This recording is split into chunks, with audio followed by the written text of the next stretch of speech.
محمد بن راشد المختوم اس شخص کا نام ہے جسے دبئی کا معمار بھی کہا جاتا ہے۔ وہ شخص جس نے ریگستان کی ریت میں ایک عظیم و شان شہر تعمیر کر دیا جو آج کے دور میں دنیا کا سب سے بڑا ٹورسٹ پلیس بن چکا ہے۔ پوری دنیا سے لوگ وہاں ٹورزم کے لیے آتے ہیں۔ دبئی میں بڑی بڑی کمپنیز اپنے ایونٹس کرتی ہیں اور اپنی پروڈکٹس لانچ کرتی ہیں۔ دبئی کا شمار دنیا کے امیر ترین شہروں میں کیا جاتا ہے۔ آج سے کچھ سال پہلے یہ دبئی ریت کے ٹیلوں سے گھرا ہوا ایک بیابان کے علاوہ کچھ نہ تھا، لیکن پھر ریت کے ان ٹیلوں نے ترقی کی اور دبئی کہلانے لگے، جہاں دنیا کی بلند بلڈنگز تعمیر کی گئیں جن میں سر فہرست برج خلیفہ آتا ہے۔ وہیں اس ریاست میں کہنے کو تو اسلامی قوانین نافذ ہیں، لیکن یہ ریاست بہت ساری بے حیائیوں کا شکار ہو گئی۔ آخر وہ بے حیائیاں کون سی ہیں اور پوری دنیا سے بھاگ بھاگ کر لوگ دبئی ہی کیوں جانا چاہتے ہیں؟ جن لوگوں نے ابھی تک دبئی نہیں دیکھا، ان لوگوں کے لیے تو یہ ویڈیو بہت ہی انٹرسٹنگ ہونے والی ہے، اور جنہوں نے دبئی دیکھ لیا ہے وہ بھی لازماً ہماری باتوں سے اتفاق کریں گے۔ لیکن ویڈیو شروع کرنے سے پہلے نئے آنے والے دوستوں سے گزارش ہے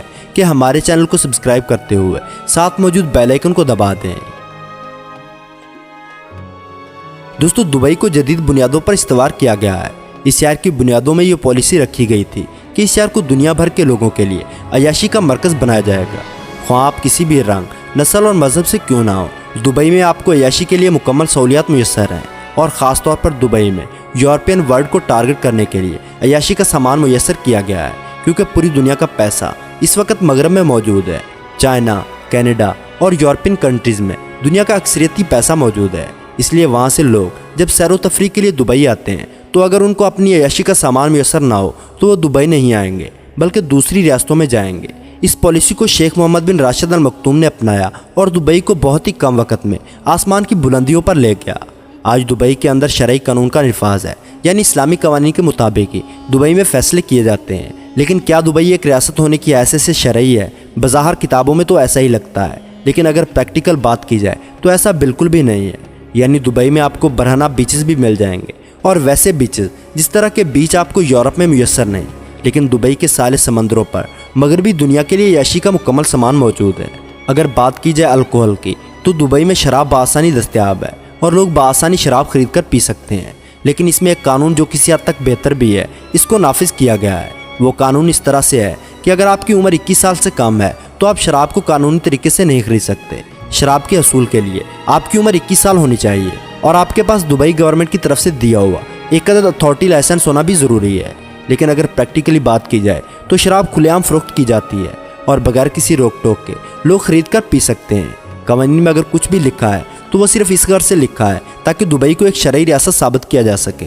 لیکن قوانین لکھنے میں اور ان پر عمل کرنے میں زمین آسمان کا فرق ہے۔ دبئی ایک ایسی اسلامی ریاست ہے جس میں پورک ریسٹورنٹ بآسانی مل سکتے ہیں، یعنی سور کے گوشت کے ریسٹورنٹ ہر جگہ پر موجود ہیں۔ سور جو کہ اسلام کے مطابق انتہائی ناپسندیدہ جانور ہے، اور ساتھ ہی کھانے کے لیے اسے مکمل طور پر حرام کیا گیا ہے، یعنی اس کو کھانے سے منع فرمایا گیا ہے۔ اس کے باوجود ایک اسلامی ریاست میں اس کی خرید و فروخت اور اس کے ریسٹورنٹس کو کھلنے دینا دبئی کی حکومت کے لیے لمحہ فکریہ ہے، کیونکہ وہ خود کو شرعی بھی کہلواتا ہے، اور ایسی غیر اسلامی چیزوں کی فروخت پر بھی کوئی پابندی عائد نہیں ہے۔ دوستو، اگر بات کی جائے شرعی ریاست کے حکمرانوں کی دولت اور ان کی ذاتی لائف سٹائل کی، تو کوئی بھی خدا ترس حکمران جو اپنی ریاست کو اسلامی طرز پر چلا سکتا ہے، ان کی نجی زندگی بھی بالکل اسلامی شریعت کے مطابق ہوتی ہے۔ لیکن اگر آپ دبئی کے حکمرانوں، خصوصاً ان کی عورتوں کی نجی زندگی دیکھیں تو وہ بالکل بھی اسلامی قوانین کے مطابق نہیں، جن پر کئی سوالیہ نشان اٹھائے جا سکتے ہیں، اور اکثر لوگ اٹھاتے بھی ہیں۔ اگر دبئی میں موجود کلبز اور پبز کی بات کی جائے تو کلبز اور پبز ایک اسلامی معاشرے اور ایک ایسی ریاست جس میں کہا جائے کہ وہاں پر اسلامی قوانین کا نفاذ ہے،